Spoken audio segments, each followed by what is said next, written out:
Oh, don't stop licking my face.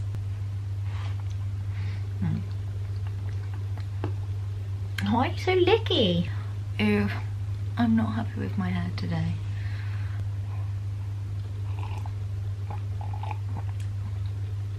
Oh, that is some good coffee. Like, this is actually my first cup today. I didn't have one this morning because I was a little bit hungover and I didn't think I could face it.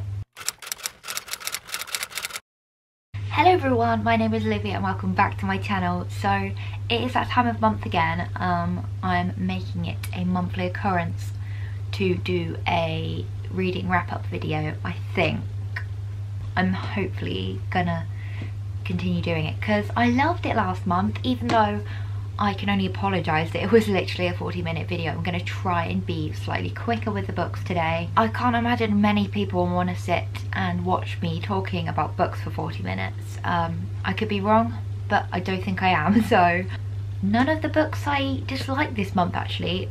The lowest mark I gave this month was 3 stars, which for me is still a positive rating. So yeah, I managed to read 7 books this month, slightly less than last month. Because, well, mainly because I've been going out more, as you've probably noticed, because most of my videos at the moment are literally talking about alcohol, which is not a good sign. But yeah, I've just been going out a bit more, and to be honest, I'm pretty impressed that I managed 7, because I thought it'd be more like 5.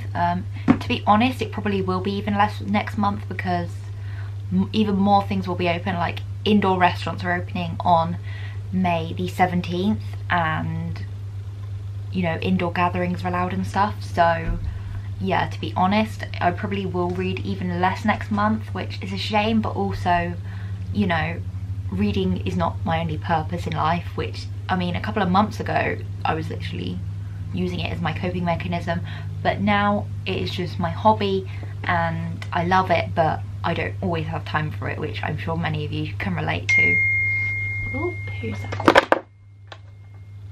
So first book, if you saw last month's video, you'll be aware that I actually started this one last month, and that is Queenie by Candice Carty-Williams. I finished this literally like 2 days into the month because I'd already read like a third of it. So this one's, it seems like I literally read this one months ago now, but yeah.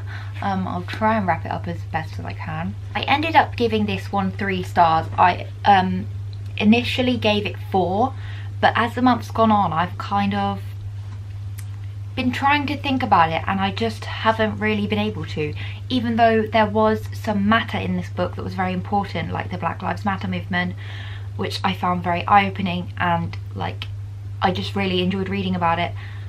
That sort of stayed in my mind, but the rest of the story hasn't really, and that's why I've given it 3 stars. For me, a 4-star read has got to be a little bit more memorable than this one. So this book, as you can probably gather from the title, is about a woman called Queenie, and it starts off very weirdly. I was kind of a bit confused to begin with. She's in hospital and she's getting... what is she getting done to her? I can't even remember. It's something to do with the coil, maybe? Anyway, she finds out that she was pregnant and lost the baby. And yeah, it basically starts off with Queenie having some troubles in her life. She's got a boyfriend, but they're on a break, and she's had to move out, and she's... Bella! That is so naughty! She's just nicked a sock from my freaking dirty pile of clothes on the floor. She's trying to find somewhere to live because her boyfriend's kind of kicked her out, which, I mean, what boyfriend would do that? Even if they're gonna be on a break, how could you just kick your girlfriend out on the streets? I don't know. So yeah, she's trying to find a place to live. She is going through some issues of her own. She's a very... the thing I like about Queenie's character, she's very flawed, and that's what I think makes her so relatable. She's going through some mental health problems, which we kind of uncover more as the book goes on. That was another aspect of the book I really enjoyed, even though, to be honest, I don't remember much about it, so maybe they didn't go about it in the best way. because otherwise I feel like it would have stuck with me more. I think with me, what makes it so like loose in my mind is the fact that it tries to do so much. So there's obviously very important topics talked about, but it also tries to be quite a funny book. And the humour in this one, I just don't know if it's for me. Some of it I did find funny, I'm not going to even lie about that, but some of it, like there was this guy that kind of keeps following her around in a car. I can't remember what his name was, but he was so cringy and I just didn't like his character at all. Addy, I did not like his character at all. He was so cringy. He kept talking about her big bum. The characters in this, there were some great ones. So like Queenie obviously was the main character. She was very well developed and I really liked her, but her boyfriend slash ex-boyfriend Tom, he was not well developed at all and we didn't really get much of an insight on him. Her friends, some of them I really enjoyed. So there was like Cheska, I think, was her name Cheska? I really liked her. There was no real clear plot of this book and nothing really held my attention too much, and even though I did like it, like I've given it 3 stars, I don't know, I feel like I needed more from the book, you know? Another key theme throughout this is Queenie's loneliness. So she's obviously split apart from her boyfriend, but she's really finding it difficult being lonely, and she kind of lets a lot of men that she meets online take advantage of her and stuff like that, and it goes very dark and deep. So yeah, on the blurb it says that the key themes in this book are love, race and family, and yeah, I would definitely agree with that one. Yeah, to be honest, it's just Queenie's growth as a character. So if you like coming to accept yourself, then maybe this one will be for you. Key theme in this one is sex, so maybe not for younger readers. I would say it's definitely an adult book, so yeah, I would probably say 16 plus for that one. But yeah, for me it's just not going to go down in history and I don't see myself rereading it, but nevertheless I am still glad I read it because it did sort of open my eyes in some areas, but other areas I just didn't vibe with it. For example, the comedy, it just wasn't my sort of thing, but I know that it will be a lot of people's type of thing.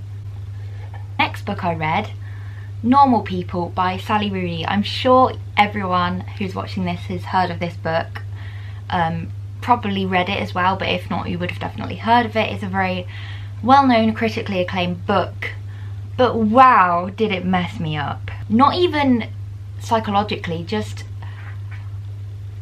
God, it was just, I did not like the way it was written at all. It was so messy. But again, I gave this one 3 stars because I couldn't tell, by the end of this book, I couldn't tell whether I'd loved it or hated it. It was one of those type situations, so 3 stars was where it had to be, really.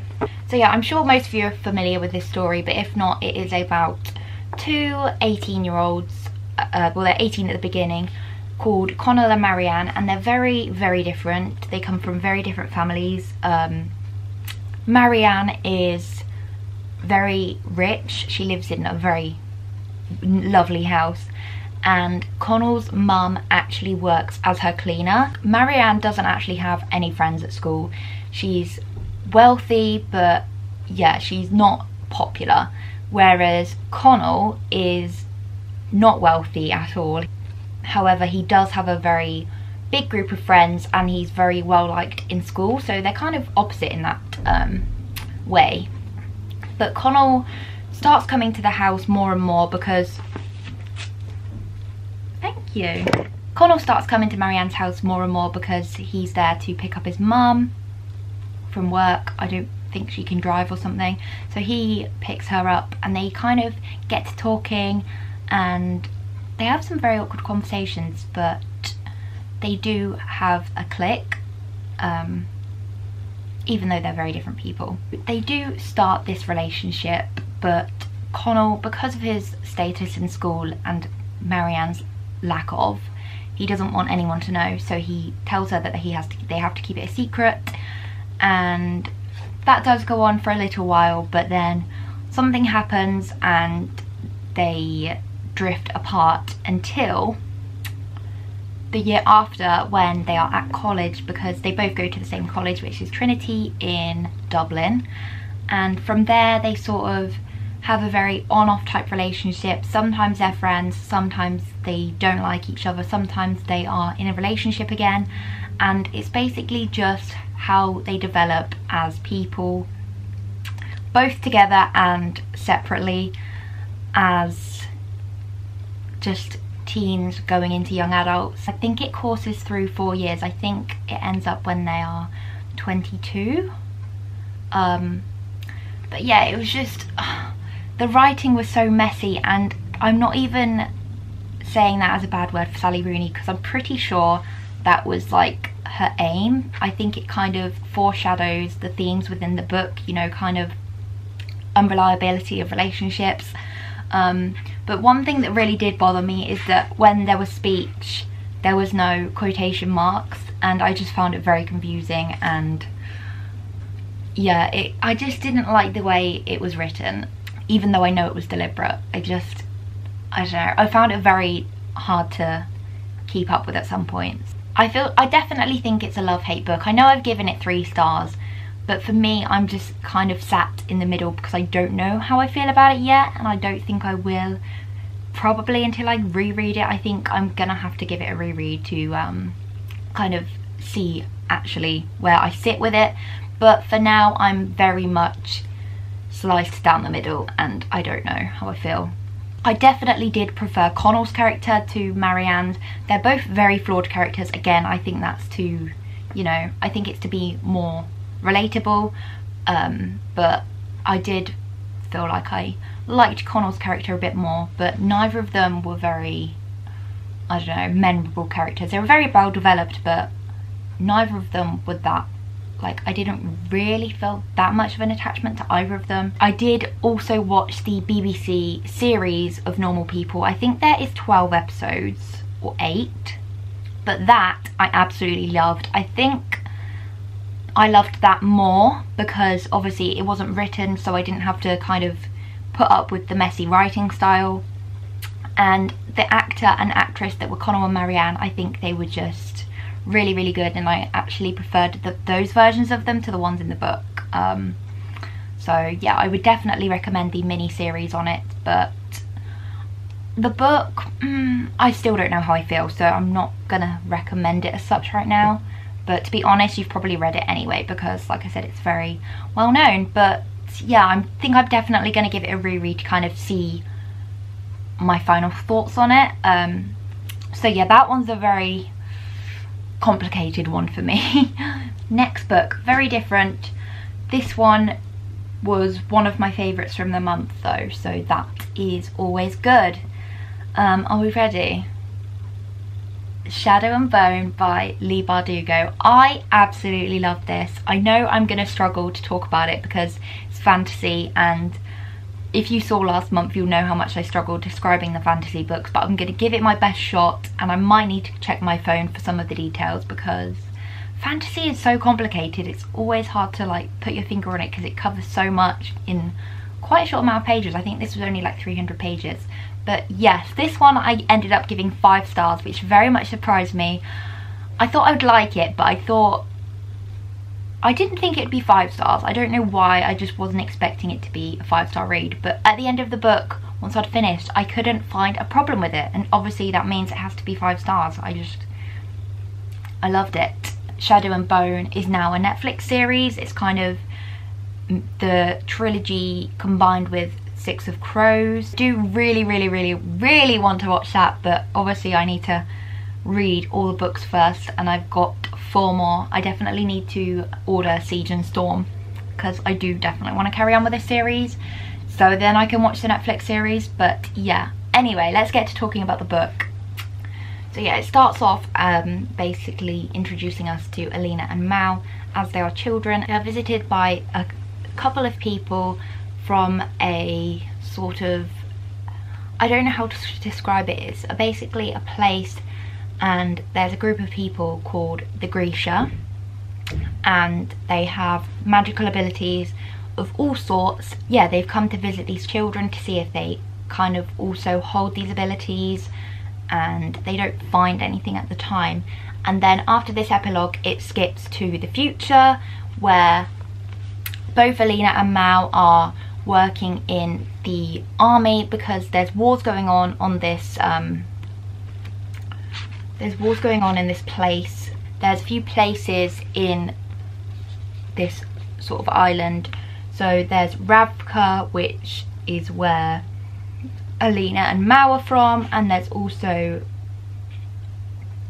Schwahan, if I'm saying that right, and another one as well which I can't pronounce. But yeah, they are basically at war, all of these places, and they have different roles in the army. Alina is working on map making. Mao is going out and hunting, I think that's what his role is. But one thing I didn't mention that is also happening on this place where they live, as well as this war, is the sort of dark place that is right slap bang in the middle, called the Unsea.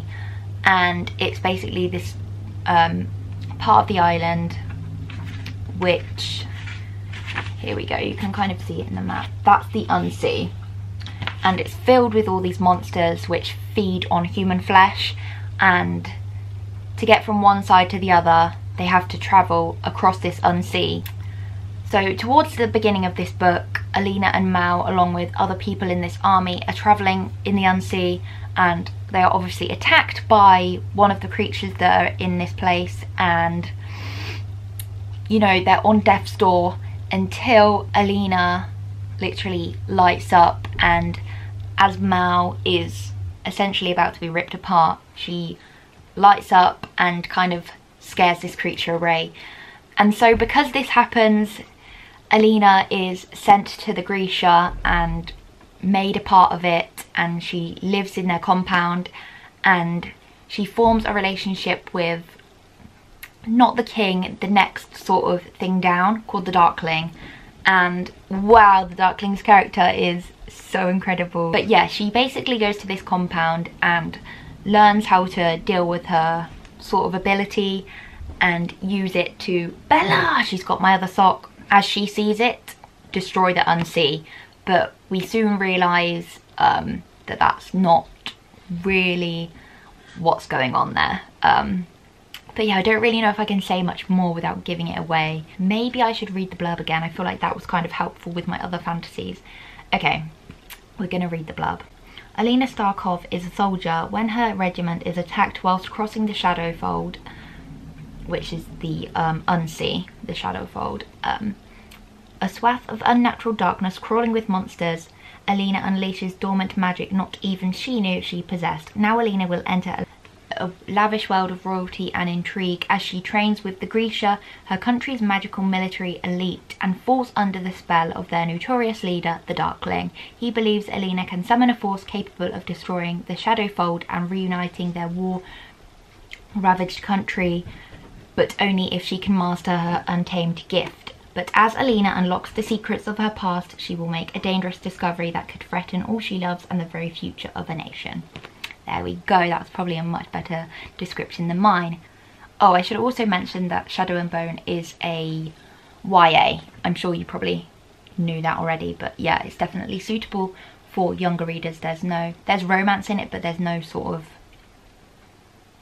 yeah, spice. The next one, this is another YA, and another one I enjoyed a lot more than I thought I would, and that is Truly Devious by Maureen Johnson. So this one, for me, when I was reading it, I did feel like I was definitely too old to be reading it, but I really just don't care because I had so much fun with it. This one I ended up giving 4 stars. I didn't love it quite as much as Shadow and Bone, but it did really surprise me, and yeah, I got along very well with this one. My coffee is stone cold, but it still tastes kind of good, so. But yeah, this one, okay, so this one starts off, I think it actually starts off in a past throwback, where we kind of discover this school called Ellingham Academy. It opened in the 90s, and no it didn't, it opened in the 1900s, that's what I meant to say. It starts off with a girl called Dottie who attended the school, and she mysteriously went missing and was never found, and that was kind of an open case. But as well as Dottie, we also find out that the wife and child of the owner of Ellingham Academy also went missing. And then if we're talking about our main plot line, it is about a girl in the modern day called Stevie Bell, who is also attending this school, Ellingham Academy. So the thing with this school is it's not like a normal school. They can be poor in any of their other subjects, but as long as they have one subject that they completely excel in, which in Stevie's case is detective work. She wants to be a detective, and her aim for coming to this school is to solve the mystery of the Ellingham cases back in the 1900s. So that's kind of her purpose for being there. And another reason Stevie is able to go to this school is because it's free of charge. There are no school fees that she has to pay because her family aren't very well off. She doesn't have that much money, so it's an amazing opportunity for her basically. So yeah, when she gets there, we're introduced to all these fun and very interesting characters. They all have very unique aspects to their personalities, and I'm pretty sure I literally love them all. As the book goes on, basically Stevie finds out more and more about these cases. There are also a lot of flashbacks to when Ellingham is trying to sort of find out what is going on with his wife and child. What I haven't mentioned, the reason this book is called Truly Devious is because what we find out is that someone has taken this wife and child, and it actually starts with this sort of riddle that the Truly Devious have written, and that's sort of what Ellingham has to work off. And this person is kind of threatening him and getting him to do all these things to try and get his wife and child back. And then if we flash forward to the present day again, we can sort of see aspects of Truly Devious popping up again. So not only is Stevie trying to solve these previous cases, a new case comes to light, and Stevie kind of has this feeling that the Truly Devious is behind it again, or you know, someone trying to recreate the original Truly Devious. I didn't mention this, but it's actually a 3-book series. Well, I think it's actually a 4-book series, and I think the 4th one is out this year. We don't actually get much closure in the end, but we do find out some of the things from the modern day case. I feel like we probably could have got a little bit more at the end to give us a bit more satisfaction from reading, but to be honest, it's left me wanting more, and I'm definitely going to carry on with this series. I think the next book is actually called like The Vanishing Stair or something. It was definitely for younger sort of readers, or just people that like YA. For me, I'm a reader who enjoys very dark and emotional books, or light-hearted YA. Those are like my 2 favourite categories of book, and this was definitely one of the light-hearted YA. Even though it had mystery aspects in it which kept me gripped, it was very light-hearted and not really to be taken very seriously, but I had a lot of fun with it. And yeah, it was a very lovable book. I can just imagine it being one that I turn to when I just need a comfort read, you know.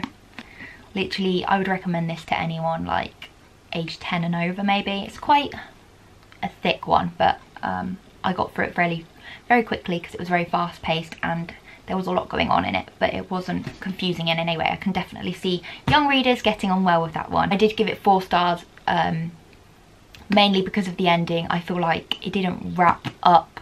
It didn't really give me the answers I was looking for, but I think that's just because it is, you know, it carries on in the next book, so it obviously can't tell you all the answers at the end. Next book. Wow, okay, this book destroyed me. I don't know why I do this to myself every month. Last month it was A Little Life. This month it was this one. I did cry, but not as much as A Little Life. I don't think I will ever cry as much as a book as I did with that one. But nevertheless, I did cry and it was very emotional. And that is My Dark Vanessa by Kate Elizabeth Russell. Wow, this book. So I gave this one 5 stars. I absolutely loved it. It was Whew. I feel bad saying I loved it because the subject matter was so, it was so intense, but like I said, I just love dark books like that. It was disturbing. This book is about a girl called Vanessa who is going to a college or a school. It's like a boarding school, and I mean it's quite close to where she lives, but she still kind of has to go away and she has to stay in accommodation. And at this school she struggles to, well, she's been there a year. When it starts this book, she's already been there in her 1 year, and it's starting off in her 2nd year. But last year she actually lost her only sort of friend at this school, so she's feeling very lonely when she goes back to school in the September. She doesn't have any friends, and she's very vulnerable, if I'm being honest. She doesn't have anyone in her life, and her parents are concerned about her because, you know, they're leaving her at this boarding school and she's essentially on her own. And that's when the character Jacob Strain comes in. Now, Jacob Strain is a 42-year-old teacher at her school, and they very quickly form a relationship together. And at the time it begins, Vanessa is only 15 years old, so, you know, he's a paedophile. That is my main trigger warning for this book. It does include paedophilia and sexual assault. This book is basically telling the story of Vanessa's relationship with Jacob Strain and how he kind of groomed her and sucked her in and made her feel like it was something she wanted. For her whole life, Vanessa has believed that this relationship was double-sided, and even in those flash forwards to 2017 we see that Vanessa has never considered this to be rape or anything. She's just considered a relationship, an illegal one at that, but still just a relationship. We see as this book goes on, more and more disturbing things are happening.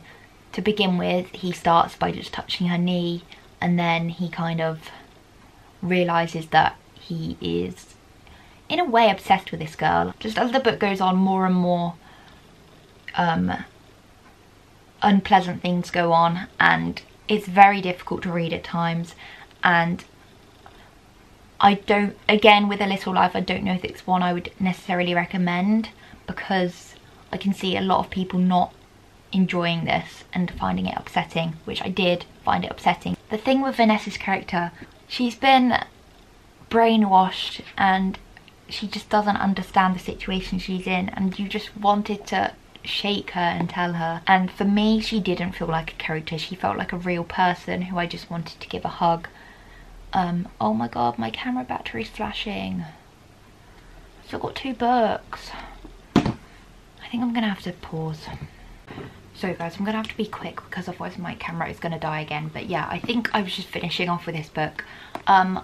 If you are into very dark, eye-opening topics, then definitely give this one a go, but I wouldn't solely recommend it because I know the content matter is very sensitive. Okay, we're on to the last 2. I'm going to try and be very quick with these ones because I dread to think how long I've been filming, but it was getting towards the end of the month and I realised I hadn't read my classic yet, and I know it's not that important for me to read a classic, but I did want to read another one because I do struggle with them. Well, especially very old classics I struggle with. This one I didn't struggle with at all, but the very old ones that are written in a very different sort of way I do struggle with.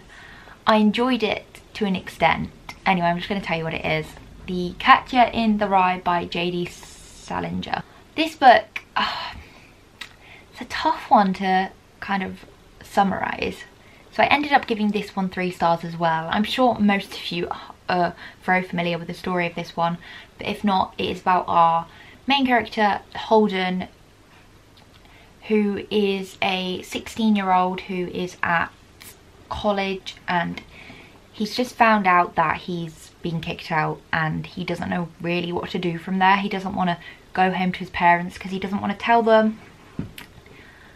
They're gonna find out when the school rings, but that's not gonna be for a few days time, so he's kind of stuck with what to do. So the thing with this book, there's no real plot to it. Nothing really happens. It's kind of just Holden basically decides to go off to New York and spend his days until he has to go home, kind of exploring New York and getting up to things there. He's got a bit of money from, I think it was from his grandma or something, but he's got a bit of money that can last him for a few days in New York. So it's kind of just following Holden as he gets up to things in New York, and it's written from his point of view, so it's very, I don't know, you get to see very clearly inside Holden's head, and you can see he's a very disturbed character. It's very clear that he's got mental health problems, as there is talk of depression a lot, and there is talk of suicide.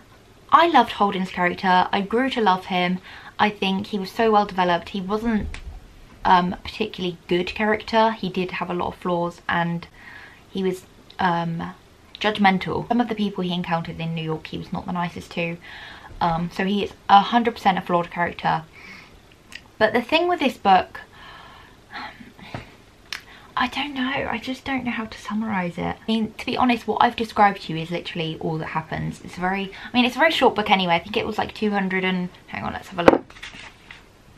230 pages, so it's a very short book, but it literally is just Holden's few days in New York, what he gets up to, and kind of the insights of what's going on in his head, and the relationships he forms with the characters he meets. I'm glad I read it. I'm definitely glad I read it, and I can see why it's such a well-known book.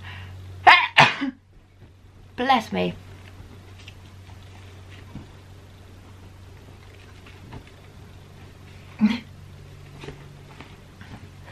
I can see why it's a very well-known book and why it's kind of held the test of time. But yeah, I personally couldn't give it more than 3 stars because it wasn't a gripping plot. Even though I was very invested in Holden as a character, it wasn't a gripping plot. And even though I've said in the past I'm more character driven than plot, you know, I kind of expect more to happen than what happened in this book. But at the same time, I did enjoy it, and I enjoyed Holden's character. So this was my Goodreads review. This is a funny sort of book. Holden is a very complex character, and I definitely grew to love him. There wasn't particularly any plot to it though. I definitely liked it, but I didn't find it groundbreaking. So yeah, that's really all I can say about this book. It's one that I probably will reread again because it was a very easy to get through. Like I said, it's very short, and yeah, Holden is one of my favourite fictional characters I've read about in a long time. He was very complex. And I did actually get a few vibes from The Perks of Being a Wallflower from this. So I'm thinking maybe Steve, whatever his name is, Chbosky. I think that's what his name is. He probably was inspired by this one. Okay, my camera is flashing again, but I still have one more book to talk about. So, last book I read, Lock Every Door by Riley Sager. I gave this one, well, I finished it literally like an hour ago. I think I'm going to give it 4 stars. I definitely wouldn't give it 5, but I think it's better than a 3. So yeah, Olivia, that would mean it would be 4 stars. This is a thriller. Thriller's not really my usual genre. This one was most definitely a thriller / mystery, and it was about our main character. Shit, what was her name? I'm so bad with character names. Jules. Okay, her name was Jules. So basically Jules, it starts off with her looking for a place to live. She was living with her best friend Chloe, but she was kind of just living off her sofa, so she doesn't really want to rely on Chloe anymore. So she's looking for a place to live, and she comes across a job advert for a place called the Bartholomew, which is a very well-known building, and it is full of rich people, full of, you know, people with a purpose. You know, it's very hard to live in this building because of how well-known it is, well-loved it is, and there's a very long waiting list if you want to live there. But she does find a job offer where you can house sit an apartment in the Bartholomew for 3 months at the least. It could be extended, and you're paid 12 grand during these 3 months to live there and basically just look after this apartment, because the owner of the building doesn't like them to be vacant for any period of time. So yeah, it basically starts off, well, it starts off with Jules in a hospital, and she's been supposedly hit by a car, but we don't really know the context of it. but then it like switches back and forth between present and past. Most of it is in the past though, and it's Jules' experience with the Bartholomew. So yeah, she is having this job interview and she's asked some personal questions kind of about her family, about her money situation, her job situation. And she's also given a very particular set of rules that she has to follow during her time at the Bartholomew, including you can't have guests over, you can't leave for a night, so you can't spend a night away from the apartment. Okay guys, so my camera literally just died again. So that's when you know you've been talking for way too fucking long. This book, I can't even remember where I left off. There is a very strict set of rules for the Bartholomew, but it is at the point where Jules is so desperate for money, she just can't believe her luck that she's literally being offered 12 grand just to live in this place for 3 months. So she takes the offer. Her friend is very skeptical of it because, you know, why would you be paid 12 grand just to stay in an apartment? But Jules literally doesn't care. She's just so grateful for the opportunity. So yeah, Jules moves into this Bartholomew place in this most gorgeous apartment with the best view of Central Park, and it's just, she can't believe her luck. It's just the most grand and exquisite place. But very soon she starts learning some sketchy things and meeting weird sort of people. These are other people who were other apartment sitters, because she's not the only one. I think there's 2 others at the time who are also apartment sitters, and there are apartment sitters in the past who have also gone missing and never been found. So yeah, when someone that she's formed a friendship with in this apartment goes missing, she wants to find out what happens to her. That's kind of her focus, and she needs answers basically. She's doing whatever she can possibly do to find out what's happened to this girl. This book took a very different turn to what I thought it would be, and when I first found that out, I wasn't happy with it because it kind of insinuated that it was going to lead one way, but then luckily it didn't, because if it had ended up being what Jules originally thought it was, I would have found that a very cliche. I feel like I can't really say much more because obviously it's a thriller and there are twists and turns that you kind of have to pick up along the way. I can't really describe much more of the plot. I gave it 4 stars, and yeah, I feel like I definitely need to read more from this author because their writing style was amazing. Okay guys, I need to quickly end this video now because my camera's flashing for the 3rd time. But yeah, I really hope you guys enjoyed this reading wrap up. Give it a big thumbs up if you did, and I will see you next week with another video. Bye guys. God, I've been filming way too long again.